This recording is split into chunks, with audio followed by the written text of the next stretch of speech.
Hey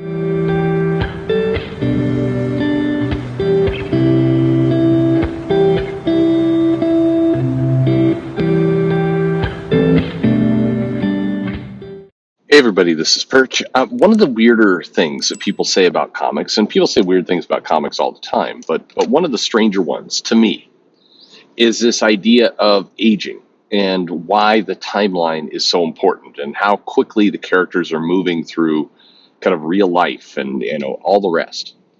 And why it's strange is because one of the benefits to comics is because it's an illustrated book, the characters never need to age. That's kind of part of the advantage. One of the challenges they have with movies is that the actors who portray these characters, they age, they go to rehab, they and sometimes pass away. There's a lot of factors that means the story is going to be set in chronological time, like now, or they're going to do things like recast. It's a new James Bond. It's Sean Connery. Hey, now it's Timothy Dalton, and that I skipped over a Bond there.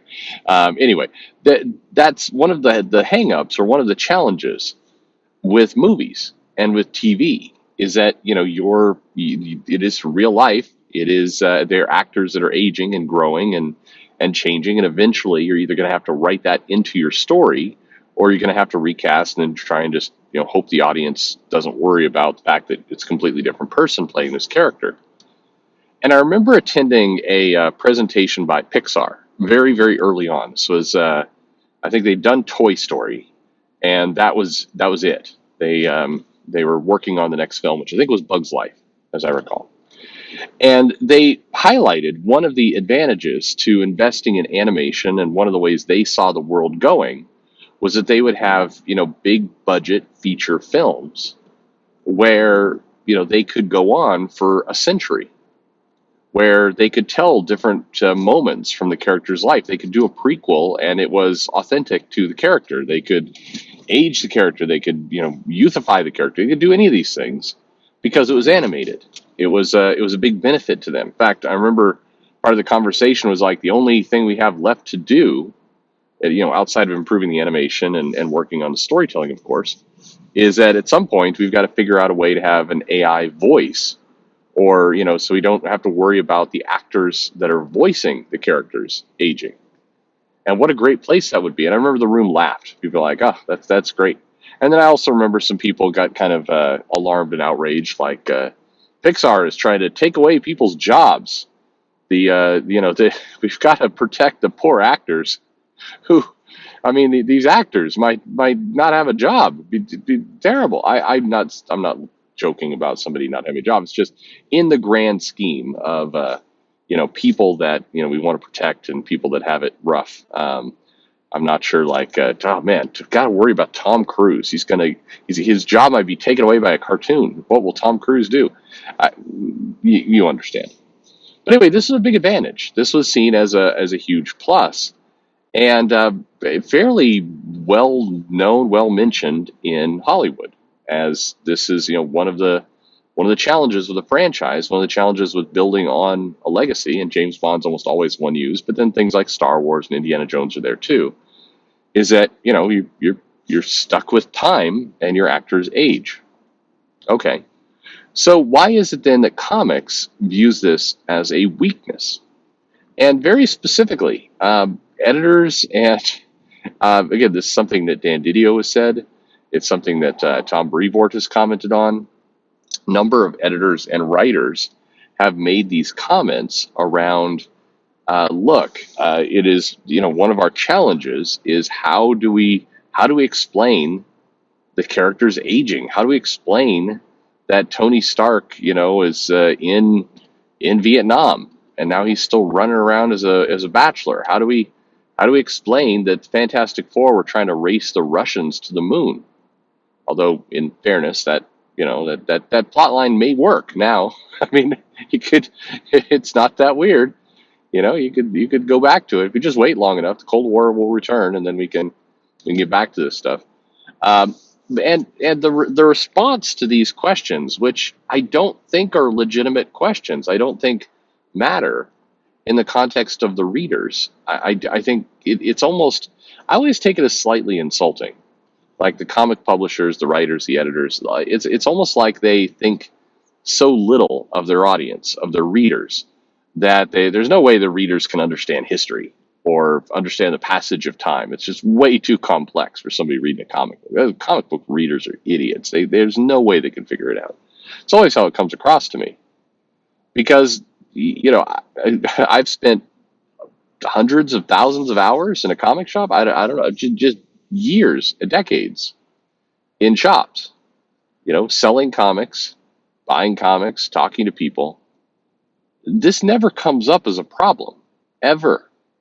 Sometimes it comes up as a funny trivia question, like, "Hey, how is Tony Stark in Vietnam and then also the same age?" That's funny, but nobody is like, "I can't buy Iron Man.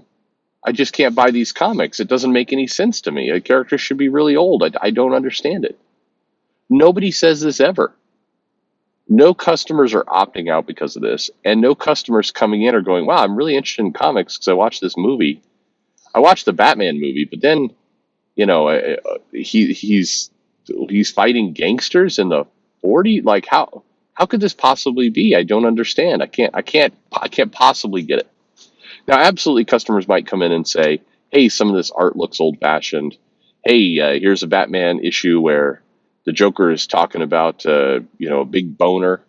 And when I realized he wasn't talking about his junk, then I was confused and I just couldn't relate to the comic at that point. I mean, sure, there's stuff like that's dated artwork or story writing that just is dated. What's funny is if you go back and you look at Marvel in particular, a little bit DC, but the New 52 kind of, I don't know, for whatever reason, it helped avoid this. But Marvel around 2000, I'd say 6 to about 2011, there is the most cringeworthy stuff when it comes to technology. Like this is when the world was experiencing the mobile phone boom, and the iPhone's coming out, and how that carried out in the pages of the comics is hysterically bad. Like if you go look at that stuff, reading it now will make you think about your I don't know, your 80, 90-year-old grandparent who's trying to understand Facebook for the first time. That's how it comes across, and it is hilarious. But anyway, um, it's weird to me that this becomes such a fixation within comics, where other industries have no problems with this topic, view it as a strength, and I mean, just they're fine.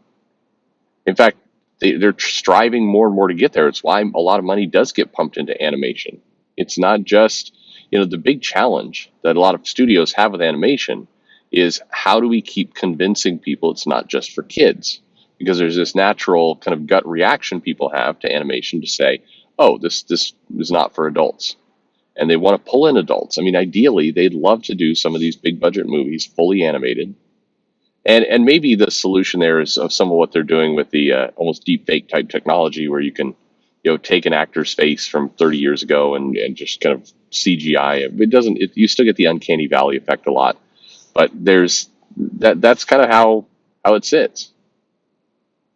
As I said, it's one of those things that seem to have gotten in the heads of comic people, comic writers, comic editors as a major problem that is not, that I think could be solved if they just, quietly hung out in a comic shop.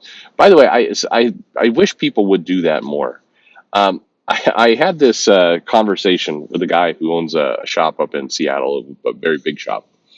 And we were joking about how he gets told, like, a comic creator or an editor will mail him, email him, and say things like, "Hey, I'm going to visit the store. I'd just like to kind of poke around. I kind of like to see what customers are buying. Maybe I can hang out behind the counter a little bit and listen. Would that be okay? But I don't really want them to know who I am. I don't want to have it be an event. I just want to be able to observe and kind of see what's going on. See what people are into." Which is a cool idea. I think that's great. I said to him on the phone, I'm like, "Oh, that's wonderful that people are getting out there and trying to do that. That's great." He's like, "Yeah, it was great, except when when they show up every time, it doesn't go 10 minutes before they're introducing themselves to customers as like, 'Hi, I am Tom Brevoort.'" It's like, what? He's like, I always think, "What are you doing? You can't help but tell them who you are." And then you're not going to be able to get a experience of just seeing what people are into. They're now going to be when you sign things, when you answer questions, when you reveal plot points and everything else. It's like, or he goes, there's one guy from Marvel who came in. He's like, I just want to kind of be undercover, and then he shows up in a kind of dress shirt with the Marvel logo on there, and it's like, what, go put a hat on and some glass if you want to be in disguise. Like, watch that show, Undercover Boss, and learn about. Just try and anyway, it's just funny to me. I think it's a great one, but I do wish that this idea would go away because it does start to ruin the comics themselves. It starts to ruin the pages. The stories get really weird. They try and figure out DC decides to invent an entirely new way that time passes in their universe. Marvel's like, we're just gonna switch Tony to the some war in some Middle Eastern country. They all look the same anyway, and then nobody will notice. Like, it's okay to leave it the way it is. I know in some cases, and I've heard this just like, well, we have to change it because the way that the old comics were super racist. They're fighting some people in Asia, and the artist at the time's like drawing them with like bright yellow neon skin and giant teeth. And it's like, we can't reference that. I'm like, well, here's an easy solution. When you're drawing these flashbacks to those issues, or when you're referencing it, don't draw the characters that way. Change it up. I'm sure maybe there's some people on the internet who are going to be like, how dare you change the race of this character? But like, it's going to be okay. You don't. And to be clear, you're not changing the race. You're just like don't do the stereotype drawing of it. Don't do whatever they did at Marvel, where they altered Greg Smallwood's art to make it look horrifically worse. Yeah, that's another one that's weird. I should do a video of just like the most bizarre things I've said. That is another one of like, well, we have to change the past because those old issues are super racist. I'm like, but you're not selling the old issues. You're selling new issues, and you're referring back to that time period. You don't. Again, you do not have to. You don't have to, reprint the panels as they were back then. And hell, if you really want to, and if you're trying to get do a kind of historical omnibus kind of version, I mean, why not? Yeah, you could actually, some people say this is heresy, redraw some of those old issues for your new print. You still have the originals are still there. If collectors want them, they can still find them. But if you're doing some new kind of graphic novel and you want to have the origin story of, who knows, Captain or Superman fighting the Japanese, you can, you could redraw those pages in your new trade paperback. So, there you don't worry about, these these images. I'm like, these are very easy problems to solve. You could solve them very, very easily. But anyway, all right. So let me know. Does the passage of time bother you? Maybe I'm crazy. Let me know in the comments below. Like and subscribe, of course. And thanks for listening.